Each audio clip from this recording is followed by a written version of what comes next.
Welcome back to the Wilderness Protocol. My name is Marcus Riley, and I guard demons for the Catholic Church. Not from demons for them. People think the Vatican keeps holy relics in its basement. Gold chalices. Pieces of the cross. Maybe some old bones from saints. They're not wrong. But they're not seeing the whole picture. 3 levels down from the gift shop. Past the archives that tourists never see. There are holding cells, 26 of them. Each one was built to contain something that shouldn't exist. I've been doing this job for 8 years. Before that, I was a corrections officer at San Quentin. I thought I'd seen everything: murderers, rapists, gang leaders who'd gut you for looking at them sideways. Then, Father Castellano recruited me. He said they needed someone who understood that evil comes in different shapes. But the job stays the same. Keep the bad things locked up and keep the good people safe. He was right about the first part but wrong about the second. The pay is good, better than good. I make more than most doctors. And I don't need to save lives. Just prevent certain deaths. The Vatican calls me a special containment specialist. The other guards call me the demon wrangler. I call myself practical. There are 5 rules for this job. Break them, and you die. Follow them, and you might live long enough to retire. Maybe. Rule 1. Never look them in the eyes for more than 3 seconds. I learned this one the hard way during my first week. The thing in cell 7 was a possessed Franciscan monk from the 14th century. Father Miguel. He'd been down there for 200 years. Waiting for an exorcism that would never come. Some demons dig in too deep to remove. You just build a box around them and hope it holds. I was checking his food slot when our eyes met. Just for a moment, 4 seconds. Maybe 5, long enough for him to get inside my head. I heard my ex-wife's voice calling my name from the corridor behind me. Sarah had been dead for 3 years after a car accident. I knew it wasn't her. But I turned around anyway. The hallway was empty. When I looked back, Father Miguel was smiling. His teeth were gray. She says, "Hello, Marcus." She says she forgives you for the affair. I slammed the food slot shut and walked away. My hands were shaking. Sarah never knew about the affair. Nobody knew except me and Jenny from the diner on Route 9. Miguel shouldn't have known either. But 3 seconds was all he needed to dig through my memories like old mail. Rule 2. Never enter a cell alone. This one seems obvious until you're standing in front of cell 12 at 3 o'clock in the morning. Listening to a 12-year-old girl crying for her mother. The thing in there used to be Anna Marchetti, an Italian tourist who got possessed during a visit to the Sistine Chapel. She'd been 8 when it happened. Now she was 12. But she'd been 12 for 40 years. The possession stops aging. Bodies get stuck at the moment of invasion. Anna would be 12 forever. And she'd cry for her mother every night at 3 a.m. Sometimes, I'd stand outside her cell and listen. The crying sounded real. Human. It was easy to forget that Anna Marchetti died decades ago. What was left was something else wearing her face. Father Castellano told me the story during my 2nd week. Anna's parents had brought her to Rome for her 8th birthday. They were a big Catholic family from Naples. During the tour, Anna wandered away from the group. They found her 20 minutes later, standing in front of Michelangelo's Pieta, speaking Latin. 8-year-old Italian girls don't usually speak dead languages, especially not fluently. The exorcism took 3 days. Anna's body survived. Anna didn't. I never went into cell 12 alone. But sometimes the crying would stop when I passed by. Like it knew I was there. Like it was waiting for me to make a mistake. Rule 3. Never touch them. Even through the bars. This one cost us a guard named Peterson. He was a nice guy. A former Marine with 2 tours in Afghanistan. He thought he could handle anything. Most of the cells have feeding slots built into the doors. You slide the tray in and slide it back out. Simple. But cell 18 had a different setup. The bars were spaced wider, and the thing inside had human hands. It was a banker from Switzerland who'd been possessed during a business trip to Lourdes. Ironic. Really. He goes to a holy site and comes back with a passenger. The demon had been in him for 6 months before the church tracked him down long enough to make some changes. The banker looked normal enough, middle-aged, with thinning hair and an expensive suit that somehow stayed clean despite 40 years in a cell. But his fingernails had grown into claws, and his skin had a grayish tint like old meat. Peterson was sliding the dinner tray through the slot when the banker grabbed his wrist. Just wrapped those clawed fingers around Peterson's arm and held on. Peterson tried to pull away, but the grip was too strong. The banker started whispering in a language I didn't recognize, not Latin. Something older. Within 30 seconds, Peterson's skin began to change, taking on the same gray tint, the same texture. The color spread up his arm like ink in water. I hit the emergency button and grabbed the cattle prod from the wall mount, hitting the banker with 50,000 volts until he let go. Peterson's arm never changed back. We had to amputate at the shoulder. He took early retirement and moved to Florida. The last I heard, he was running a bait shop in Key West. He never complained about the arm. Said it was better than working for the church. Rule 4. Feed them exactly what's on the list. Nothing more. Nothing less. Each demon has specific dietary requirements. Most of them can't eat regular food anymore. The possession changes their digestive systems. Cell 3 gets raw liver twice a day. Cell 9 gets communion wafers soaked in holy water. Cell 15 gets nothing but black coffee and cigarettes. The thing in Cell 15 used to be a priest named Father Davies, a Welsh guy who worked in Cardiff for 30 years before the possession. Now he chain-smokes Marlboro Reds and drinks coffee like it's keeping him alive. Maybe it is. I've never asked. The coffee has to be exactly right, 2 sugars. No cream. Hot enough to burn. The cigarettes have to be unfiltered. I bring him a fresh pack every 3 days. He never says thank you.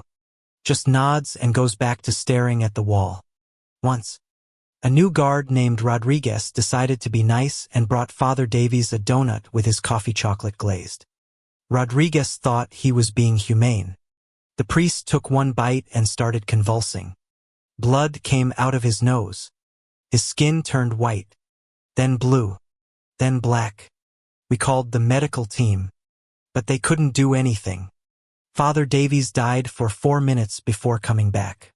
When he woke up, he looked at Rodriguez and said, "Next time, follow the list." Rodriguez quit the next day. Rule 5. If they escape, don't try to stop them. Run. This is the hardest rule to follow because it goes against every instinct you have as a guard. Your job is to contain, to stop escapes. But these aren't regular prisoners. If one of them gets out, it means the containment protocols have failed. It means something very, very bad is about to happen. I've seen an escape once. Just once. It was Cell 22. A Romanian businessman named Popescu who'd been possessed during a ski trip to Transylvania. Cliché.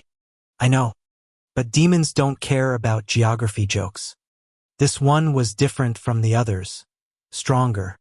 More patient. Popescu had been in the cell for 15 years. Never causing trouble. He was a model prisoner. Then one Tuesday morning, I came in for the day shift, and his cell was empty. The door was still locked. The bars were intact. There was no sign of damage or violence. He was just gone. I followed protocol and hit the alarm.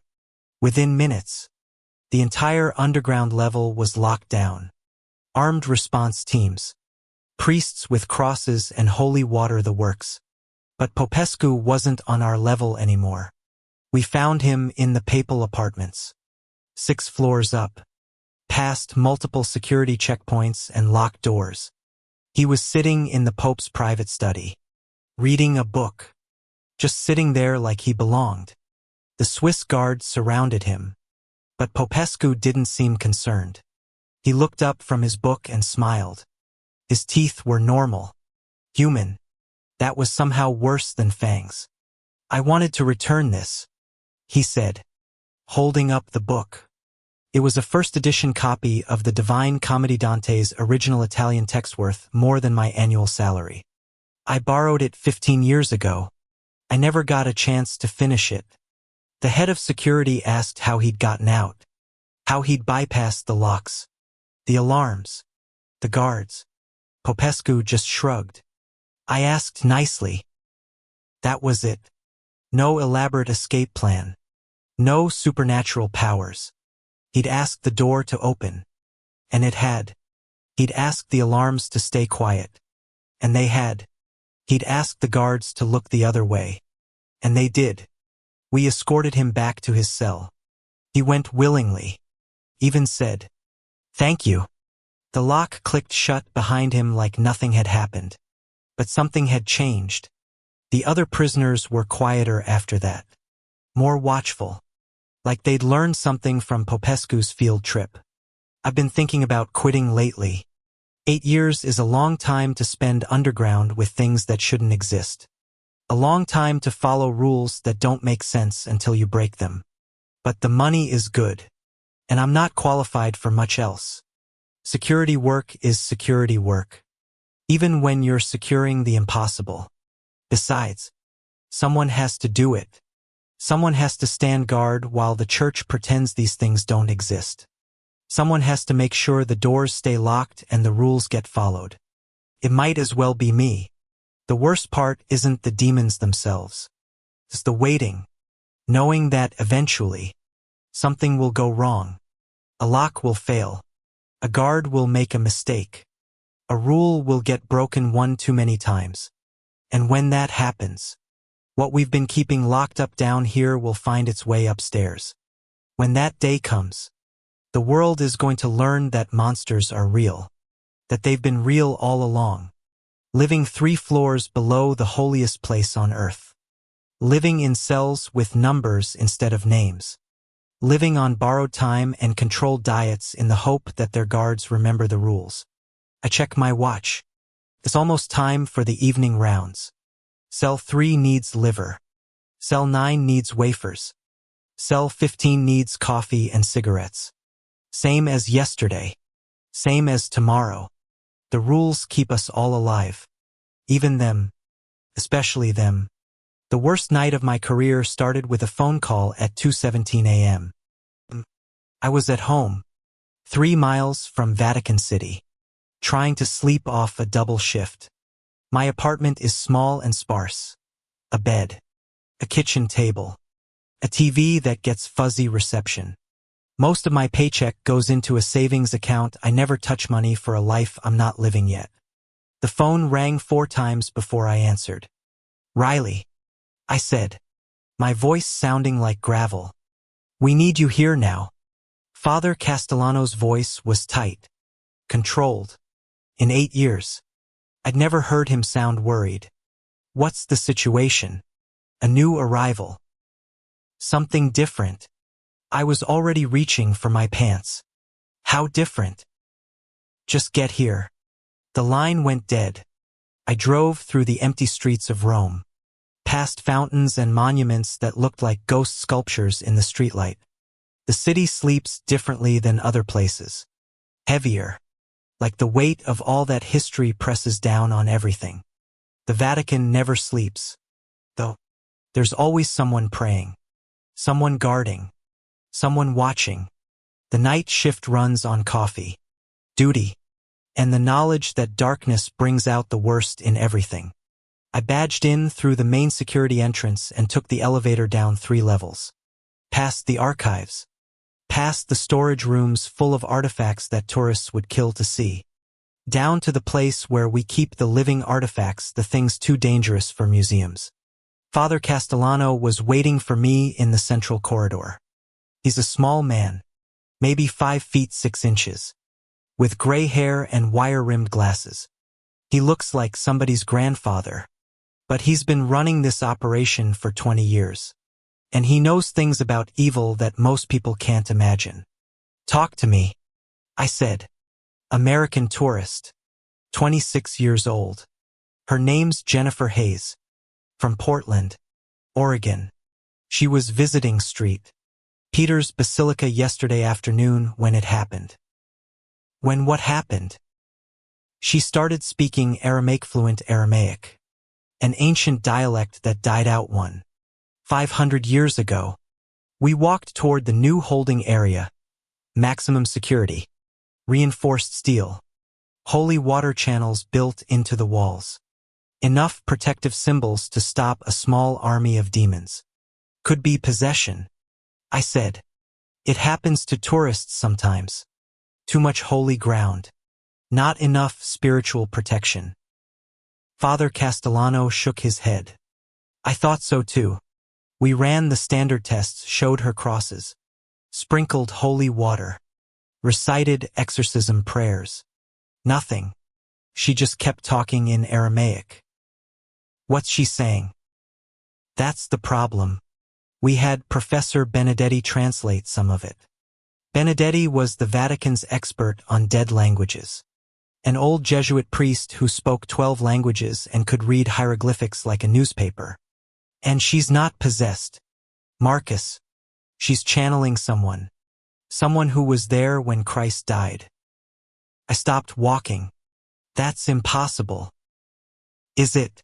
We have demons down here that are thousands of years old. We have a Byzantine emperor who's been possessed since 1453. Why couldn't we have someone from the 1st century? We reached cell 27. Brand new. Built specifically for this case. The cell was larger than the others, with observation windows on 3 sides and monitoring equipment I didn't recognize. Who's she channeling? We think it's one of the thieves. The ones crucified next to Christ. Professor Benedetti says she's describing the crucifixion from the perspective of someone who was there, with details that aren't in any historical record. I looked through the observation window. Jennifer Hayes was sitting on the narrow bed, rocking back and forth. She was young, blonde, wearing a University of Oregon sweatshirt and jeans. She looked like any college kid on vacation, except for her eyes. Her eyes were older than the building we were standing in. She was talking quietly to herself in a language that sounded like music played backward ancient words in a modern mouth. The recording equipment picked up every syllable. Has she said anything in English? Once, when we first brought her in, she looked right at me and said, "The wood still smells like blood." Father Castellano handed me a file folder with Jennifer's background. She was an honor student at the University of Oregon, a psychology major with no history of mental illness, drug use, or religious extremism, just a normal girl who'd saved up money for a trip to Italy. What triggered it? She was looking at Michelangelo's Pieta, the same spot where Anna Marchetti got possessed 40 years ago. But this is different. Possessions are invasions. This is more like a phone call from the past. I watched Jennifer through the glass. She'd stopped rocking and was staring directly at the observation window. At me. Her mouth was moving, but no sound came out. She can see us. The glass is one way. Then how does she know we're here? Father Castellano didn't answer. Jennifer stood up from the bed and walked to the window. She pressed her palm against the glass and spoke one word in clear English. Marcus. I stepped back from the window. My name isn't on my uniform. It's not on any plaques or name tags in this facility. There's no way she could know it. How long has she been doing that? Since you walked in. Jennifer smiled and pressed her other hand against the glass. Her palms left marks on the surface, not sweat marks. Burn marks. The glass was hot enough to leave handprints. We need to follow protocol, I said. Full containment. No direct contact until we understand what we're dealing with. Agreed. But there's something else. Father Castellano looked uncomfortable. She's been asking for you. What do you mean? She knows your name. She knows about your ex-wife. She knows about what happened with Peterson and the banker in cell 18. She knows things she shouldn't know. Jennifer was still smiling at me through the glass. Her teeth were normal. Human. Somehow. That made it worse. What does she want? To talk. Just talk. I thought about Rule 2. Never enter a cell alone. But Jennifer wasn't asking me to come in. She just wanted to talk. Set up a communication system. An intercom. I'll talk to her from out here. It took 20 minutes to wire the system. Jennifer waited patiently, never moving from the window, never taking her eyes off me. When the speaker crackled to life, she tilted her head like a curious bird. Hello, Marcus. Her voice was different over the intercom, layered, like two people talking at the same time. Jennifer's young American accent underneath something older. Much older. What's your name? I have had many names. In life, I was called Dismas. In death, I am called the penitent thief. Dismas, the good thief, the one who defended Christ on the cross and was promised paradise. Every Catholic kid learns the story in Sunday school. You're not Dismas. Dismas died too. 000 years ago. Death is not the end, Marcus. It is merely a change of address. Jennifer's hand was still pressed against the glass. The burn marks were getting darker. What do you want? To warn you. Something is coming. Something that has been asleep for a very long time. What kind of something? The first demon. The one who spoke to Eve in the garden. The one who convinced Judas to betray his master. It has been sleeping beneath Jerusalem for 2,000 years. But now it stirs. This was above my pay grade. Way above. I looked at Father Castellano, who was recording everything. Why are you telling me this? Because when it wakes up, it will come here first, to the Vatican, to claim what it believes is rightfully its. Which is what? The Church. All of it. Every soul. Every prayer. Every act of faith. It was there at the beginning. Marcus. It knows the true history. The parts that were never written down. Jennifer's other hand joined the first against the glass. The burn marks were spreading like cracks in ice. And you want to stop it. I want to give you a choice. When it comes, you can run, or you can fight, but you cannot do both. What about the rules? What about the containment protocols? Jennifer laughed. It was a sound like wind through old bones. Your rules were written by men who never saw what I have seen. Men who built walls around shadows and called themselves safe. When the first demon comes, your walls will crumble like sand. The glass was getting hot. I could feel the heat from 3 feet away. How do we stop it? You don't. You survive it. Some of you. The intercom speakers started smoking. The wiring couldn't handle whatever was coming through Jennifer's voice. Marcus, she said. And now it was just her voice, young. Scared. American.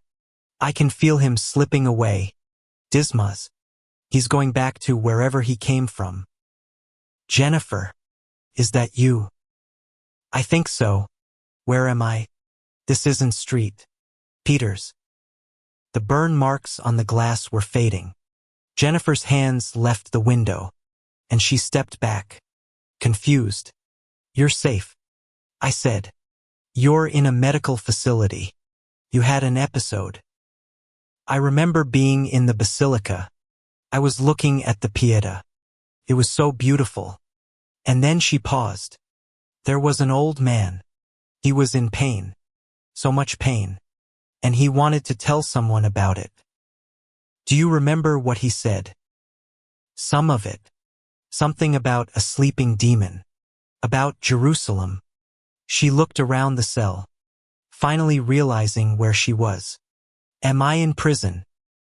You're in protective custody. You had a kind of seizure and started speaking in languages you don't know. I don't speak any other languages. Just English and a little Spanish from high school. The monitoring equipment showed normal vital signs, human brain patterns, and no trace of possession or supernatural influence. Jennifer Hayes was back to being Jennifer Hayes. But the burn marks on the glass were still there. We need to keep you here for observation, Father Castellano said through the intercom. Just until we're sure you're okay. How long? A few days. Maybe a week. I'm supposed to fly home tomorrow. My parents are expecting me. We'll contact them and explain that you're receiving medical care. Jennifer sat down on the bed. She looked tired, normal tired. Not supernaturally tired. Can I ask you something? She said to me. Sure. The old man, Dismas, he showed me things. Terrible things that are coming. But he also showed me something else. What? You. He said you're going to have to make a choice. And whatever you choose, people are going to die. The room got very quiet. Even the monitoring equipment seemed to stop humming. What kind of choice? Between the rules and doing what's right. He said the two things aren't always the same. I thought about Peterson's amputated arm. About Father Davies choking on a donut. About all the times the rules had saved lives and all the times they'd cost them. What did he say I should choose? He didn't. He said that's the point of choice. Nobody can make it for you. Jennifer lay down on the bed and closed her eyes. Within minutes, she was asleep, normal sleep. The kind that comes with dreams instead of visions. Father Castellano and I stood in the corridor outside cell 27. The burn marks on the glass were the only proof that any of it had happened. What do you think? He asked. I think we need to be ready for whatever's coming from Jerusalem. And the girl. She's clear. Whatever happened, it's over. But I was wrong about that. 3 days later, while Jennifer was eating breakfast, she looked up from her cereal and said, He's awake. Every demon in the facility started screaming at the same time. The sound went through the walls, through the floors, through my bones, 26 cells worth of supernatural rage and terror. It lasted for exactly 1 minute, then stopped. When the screaming ended, Jennifer looked at me through the observation window and mouthed 2 words. He's coming. That was 6 months ago. Jennifer went home to Portland. We kept monitoring her. But she stayed normal, a college student. A psychology major. With no more ancient voices or Aramaic languages. But every week, she sends me a postcard. There are never any words. Just pictures, the Western Wall in Jerusalem. The Church of the Holy Sepulchre. Golgotha, places she's never been. And every week, the pictures are a little different. There are shadows that shouldn't be there. Shapes in the background that look almost human. Last week's postcard showed the Dome of the Rock. In the background, barely visible, was a figure walking away from the camera, tall, thin, wearing what looked like ancient robes. I keep all the postcards in my desk drawer. Evidence of something I can't prove to people who wouldn't believe me anyway. The demons in the cells have been quieter since that day. More watchful. Like they're waiting for something or someone. And sometimes, late at night when I'm doing my rounds, I swear I can hear footsteps upstairs, slow. Deliberate footsteps in the papal apartments. But when I check the security monitors, there's never anyone there. Just shadows moving in rooms that should be empty. The rules still apply. Feed them what's on the list. Never look them in the eyes for more than 3 seconds. Never enter a cell alone. Never touch them. And if they escape, run. But I'm starting to think the rules were written for a different war. One where the enemy stayed locked up and played by the same basic principles as us. This feels like something else entirely. This feels like the beginning of the end. The first demon arrived on a Tuesday morning at exactly 9:23 a.m. I know the exact time because I was checking my watch when every alarm in the facility went off at once. Fire alarms. Security alarms. Containment breach alarms. The whole underground level lit up like Christmas. And the sound was loud enough to wake the dead. Which, given our circumstances, was probably not just a figure of speech. I was in the break room, drinking coffee that tasted like motor oil. When it happened, the cup fell out of my hand and shattered on the floor. Hot coffee splashed across my boots. For a moment, I just stood there, listening to the alarms and watching steam rise from the puddle. Then the lights went out. Emergency lighting kicked in 3 seconds later, bathing everything in red. Red light makes everything look like a crime scene. Makes normal shadows look like bloodstains. Down in the cells, 26 demons started laughing. Not screaming this time, laughing. That was worse. I grabbed my radio and headed for the central corridor. Control. This is Riley. What's the situation? Static. Nothing but static. Control. Respond. More static. Then a voice I didn't recognize. An old voice. Patient voice. The kind of voice that had been waiting a long time to speak. Hello, Marcus. I stopped running. The voice was coming from my radio, but it was also coming from the walls, from the air itself. Who is this? I think you know. The first demon. The one Dismas had warned me about. The one that Jennifer's postcards had been tracking across the Holy Land for 6 months. What do you want? To come home. The laughter from the cells was getting louder. Hysterical. Like children on Christmas morning. I reached the central corridor and saw Father Castellano standing in front of the main elevator. He was holding a shotgun loaded with blessed salt rounds. His hands were shaking. How many guards are down here? I asked. Just us. The night shift went home an hour ago. The day shift isn't due for another 2 hours. What about the upper levels? Sealed off. Automatic lockdown when the alarms triggered. So, it was just us, 2 men and 26 demons. And something that had been walking the earth since before the pyramids were built. The elevator dinged just a pleasant, normal sound. Like we were in a hotel instead of a supernatural prison. The doors opened. Nothing came out. The elevator was empty. But the air that drifted out was different. Older. It smelled like dust and dried blood and something else. Something that reminded me of the morgue where I'd identified Sarah's body 3 years ago. Marcus. The voice said again. Coming from everywhere at once. I've been looking forward to meeting you. Yeah. Well, you're going to be disappointed. Father Castellano looked at me like I was crazy. Maybe I was.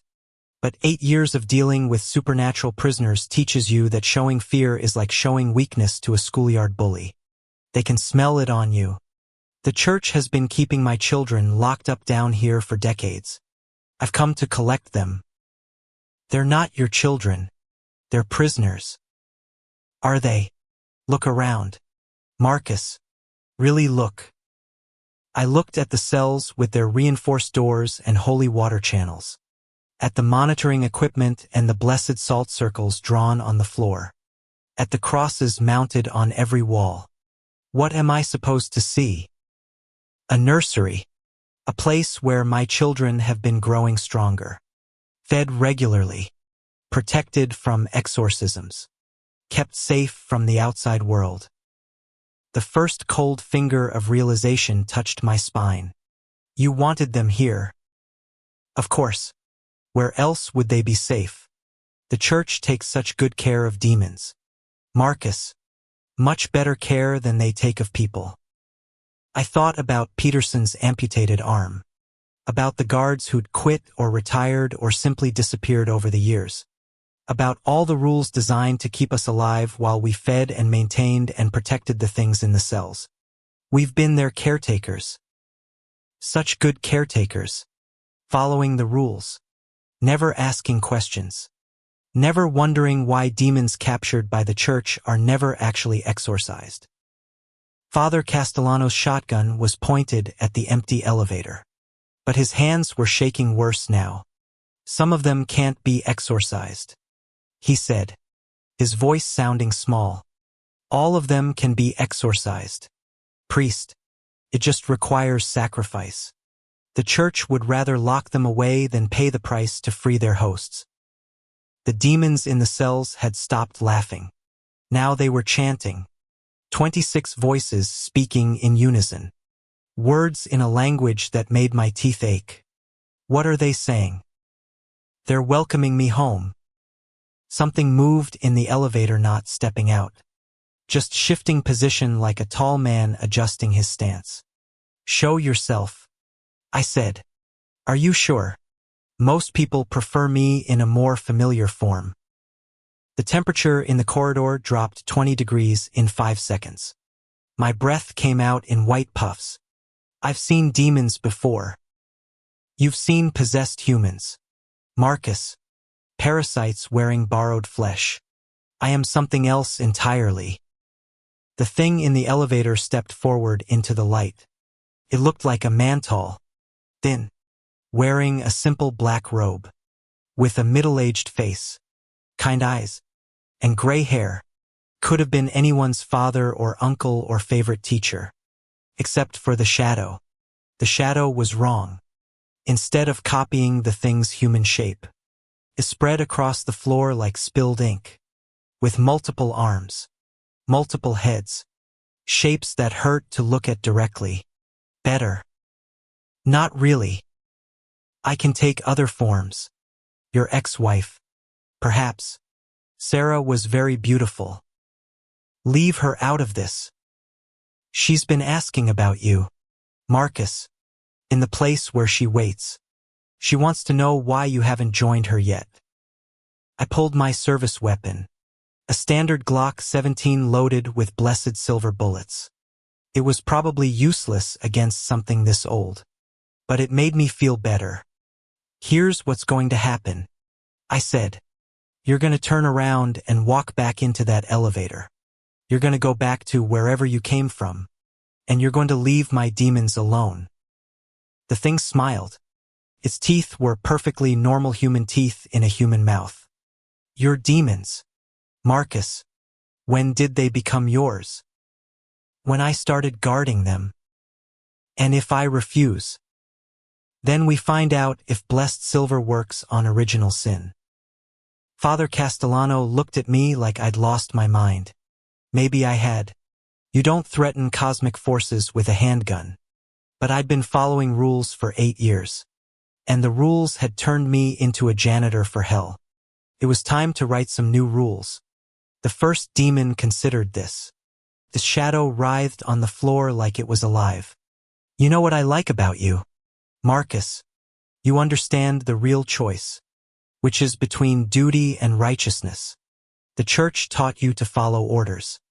Life taught you to do what's right. They're not always the same thing. It was the same choice Dismas had warned me about. The same choice Jennifer had seen in her visions. The church has been feeding and protecting demons for decades. The thing continued, keeping them healthy, keeping them strong, all in the name of containment. To protect people. To protect the church's monopoly on salvation. You can't have people learning that evil is real if good isn't for sale. I thought about all the rules. All the procedures designed to keep the demons alive and contain, never to destroy them. Never to free their hosts. Just to maintain them indefinitely. What about the people they possessed? Long dead. Marcus. The hosts died decades ago. What's left are just empty shells animated by my children. The chanting from the cells was getting louder. More urgent. So, what are you asking me to do? Your job. Your real job. Protect people. From what? From this. It gestured to the cells around us. From a system that breeds monsters and calls it holy work. The choice was simple when you stripped away all the theology and bureaucracy. Follow the rules and let 26 demons loose on the world. Or break the rules and stop them here. I looked at Father Castellano. He was staring at the demon like a mouse watching a snake. Father, the manual destruct system. Where is it? What? This facility has a manual destruct system. An emergency measure in case of total containment failure. Where is it? Marcus, you can't be serious. Where is it? In the control room. But it requires 2 keys, mine and Cardinal Tourette's. Where's Tourette's key? He keeps it with him. He's in Florence for the week. The first demon was watching this exchange with what looked like approval. Resourceful, but unnecessary. It walked to the nearest cell. Cell 3. The possessed businessman who ate raw liver twice a day. The cell door was steel, reinforced with blessed silver, locked with 3 separate mechanisms, and warded with protective symbols that had been used for 1,000 years. The demon touched the door gently. With just 1 finger against the metal, the door crumbled to dust. The thing that had been a businessman stepped out. It nodded to the first demon like they were old friends meeting for lunch. Hello, Father. Hello, my child. Are you ready to go home? Yes. The businessman walked to the elevator and stepped inside. No fanfare. No dramatic exit, just a businessman going up to his office. 1 down. 25 to go. I started running toward the control room. The manual destruct system might not work. But it was the only option I had left. Behind me, I could hear more doors crumbling. More greetings between parent and children. The control room was 50 yards down the corridor, 50 yards through red emergency lighting and the sound of 25 demons saying goodbye to their cells. I made it 30 yards before the lights went out completely. Emergency lighting failed. Backup power failed. Even the luminous paint on the exit signs went dark. I was moving through absolute darkness, guided only by memory and the knowledge that every second counted. Behind me, Father Castellano screamed. I didn't stop. I couldn't stop. If I stopped, everyone upstairs died. Everyone in Rome died. Maybe everyone. Everywhere. The control room door was locked. It was an electronic lock that required a key card and a pin. But the electronics were dead. I put 3 blessed silver bullets into the lock mechanism and kicked the door open.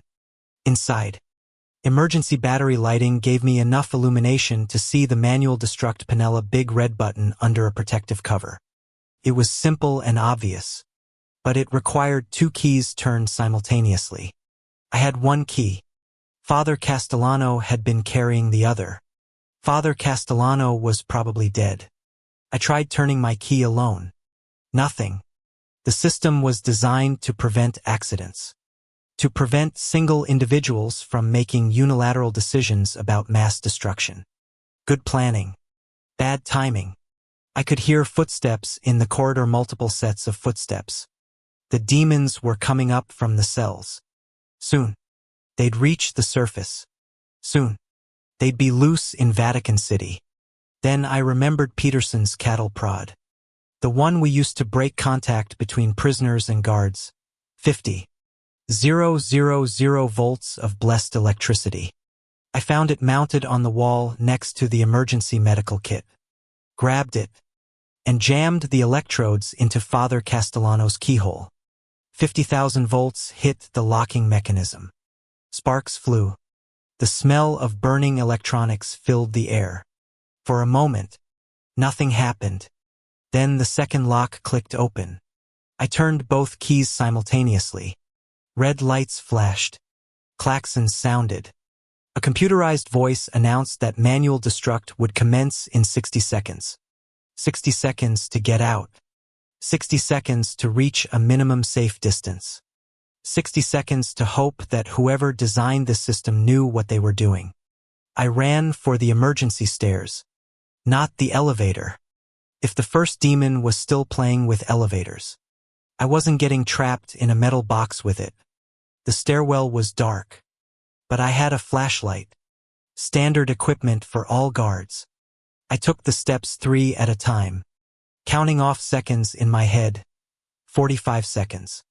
40. 35. I reached ground level and burst through the emergency exit into the Vatican gardens. Dawn was breaking over Rome. A normal sunrise on a normal Tuesday morning. Tourists would start arriving in a few hours, pilgrims and sightseers who had no idea what was happening 3 floors beneath their feet. 20 seconds. 15. I ran for the nearest cover. A stone wall around the papal apartments. Got behind it and pressed myself against the ground. 10 seconds. 5. The explosion came from below. Not up through the earth, but down into it, like the building was falling in reverse. The sound was enormous and quiet at the same time, like thunder heard from underwater. The ground shook for 30 seconds. Windows rattled in buildings a mile away. Car alarms went off all over Rome. Then, silence. I waited 5 minutes before going back to check. The entrance to the underground facility was gone. Just a depression in the earth filled with rubble and dust. No stairs. No elevator. No cells. No demons. In the distance, I could hear sirens, fire trucks, ambulances, police. Someone had called in a gas explosion, ruptured pipes in the basement levels. A tragic accident. No casualties. Thankfully, the area would be cordoned off for weeks while they investigated. The official report would blame faulty infrastructure. Old pipes in an older building. These things happen in Rome. There's too much history for the foundations to support. I walked home through the empty streets. My apartment felt different. Smaller. Like a place where someone else had been living. I made coffee and sat at my kitchen table and turned on the TV. The news was full of other stories. Political scandals. Economic reports. A traffic accident on the A1. Nothing about Vatican City. Nothing about explosions or demons or choices between duty and righteousness. My phone rang at noon. It was Father Castellano. Marcus. Thank God. Are you all right? I thought you were dead. I got out through the service tunnel. I barely made it before the explosion. What happened down there? I told him all of it. The first demon. The choice. The manual destruct, everything except the part about breaking the rules. The facility is gone. He said. All of it. We'll have to start over. No. What? We're not starting over. We're finishing. I don't understand. The church has been in the demon business for too long. Father, it's time to get out. I hung up and walked to my bedroom, opened the closet, and pulled out my suitcase. I owned 3 pairs of pants, 6 shirts, some underwear, and socks. Everything fit in one bag. I left the Vatican uniforms in the closet. My savings account had enough money for a plane ticket and a few months' rent somewhere quiet. Maybe Key West. Peterson said it was nice there, warm weather, cold beer, fish that didn't know about good and evil. The apartment felt lighter as I packed, like I was leaving more than just furniture behind. I thought about calling Jennifer in Portland, telling her what had happened, that Dismas had been right about the choice, that I'd chosen to break the rules instead of following them. But she probably already knew. Some knowledge travels faster than phone calls. I thought about the first demon, whether it had died in the explosion or just moved on to other business, whether destroying the facility had solved anything or just postponed it. Maybe evil is like energy. It can't be created or destroyed. Just changed from one form to another. Maybe all I'd done was scatter 26 small problems into one big problem. Or maybe some choices are worth making even when you don't know the outcome. The taxi arrived at 2 p.m. The driver didn't ask questions about where I was going. Just loaded my suitcase and headed for the airport. As we drove through Rome, I saw tourists taking pictures of fountains and churches. Normal people living normal lives. They didn't know how close they'd come to something extraordinary. How thin the line was between their normal world and the other place where demons guard children and priests feed monsters. Maybe that was better. Maybe some knowledge is too heavy for people to carry. At the airport, I bought a ticket to Miami. From there, I figure out the rest. Maybe Key West. Maybe somewhere else entirely. Somewhere without rules or cells or choices between duty and righteousness. The plane took off at sunset. Rome fell away below me, getting smaller until it was just lights in the darkness. From 30,000 feet, you can't see the difference between holy ground and everywhere else. It all looks the same from that distance. I'm writing this from a beach in the Florida Keys. It's been 6 months since the explosion. The Vatican rebuilt the underground facility bigger, better, more secure. They hired new guards with better training and stricter protocols. They sent me recruitment letters for a while, generous offers, signing bonuses, full benefits packages. I threw them away unopened. Sometimes I get postcards from Jennifer in Portland. They're not pictures of Jerusalem anymore, but of normal places, coffee shops, bookstores, her college campus. Just normal postcards from a normal girl living a normal life. I run a charter fishing boat now. I take tourists out to catch marlin and tarpon. The work is simple. There are no rules except the ones that physics and weather impose. No demons except the ones people bring with them. And everyone brings some. But these are small demons. Human-sized demons. The kind that respond to fresh air and honest work and the knowledge that tomorrow will probably be better than today. Some nights, when the moon is dark and the water is still, I think I can hear footsteps on the decks low. Patient footsteps. The sound of something that's been walking for a very long time. But when I turn on the lights, there's never anyone there. Just the ocean and the stars and the knowledge that some choices echo longer than others. I sleep better now. I dream less. The rules are simpler out here. Keep the boat maintained. Treat the fish with respect. And bring everyone home safe. Follow those rules. And usually, everything works out fine. Usually is good enough for me. Thank you for listening to this entry from the Wilderness Protocol. If you made it through this report and wish to be briefed on future incidents, please consider liking this video and subscribing to the channel.